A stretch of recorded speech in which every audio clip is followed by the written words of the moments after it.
چه شاهکاری! سلام بچه ها، دوستای گلم، به پیج پر از بازی و سرگرمی های من خوش اومدین.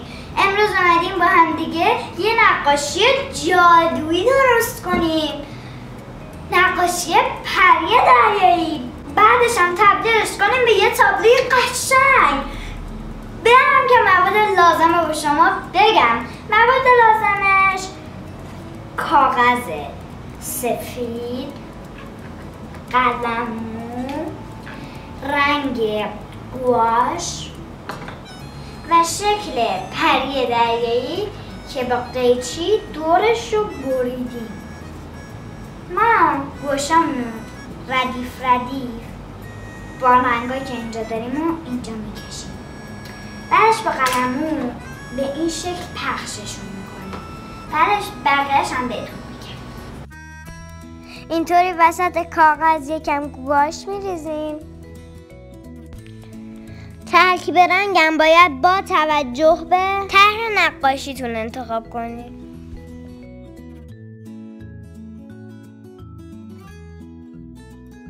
حالا اینطوری رنگامون آروم پخش میکنیم.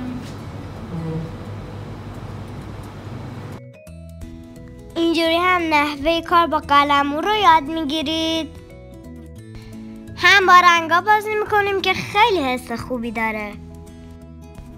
باید توجه کنیم که جوری رنگ کنیم که طرح نقاشیمون قشنگ شه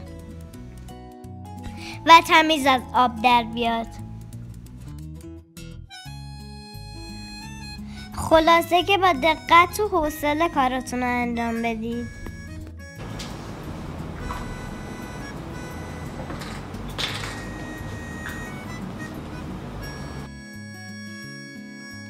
بچه ها اینطوری رنگ میکنیم، بعد میذاریم خشک بشن. حالا گذاشتیم رنگ نو خشک بشه به این شکل. حالا عکس بریده شده یه پری رنگمون رو روش میذاریم و رنگ مشکی رو بهش میمالیم. یه پیشنهاد جالبم بهتون بدم.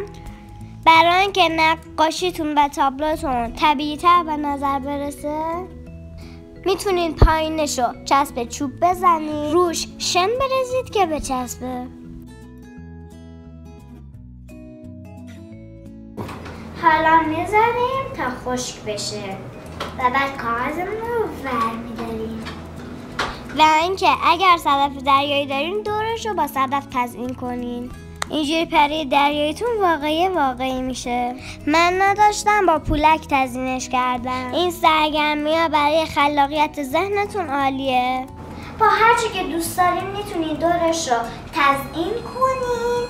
بعد میشه تابلوی نقاشی.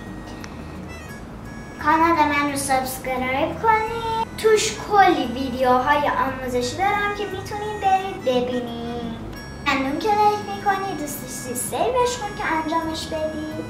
به همین قشنگی تا ویدیوی بعد، خداحافظ.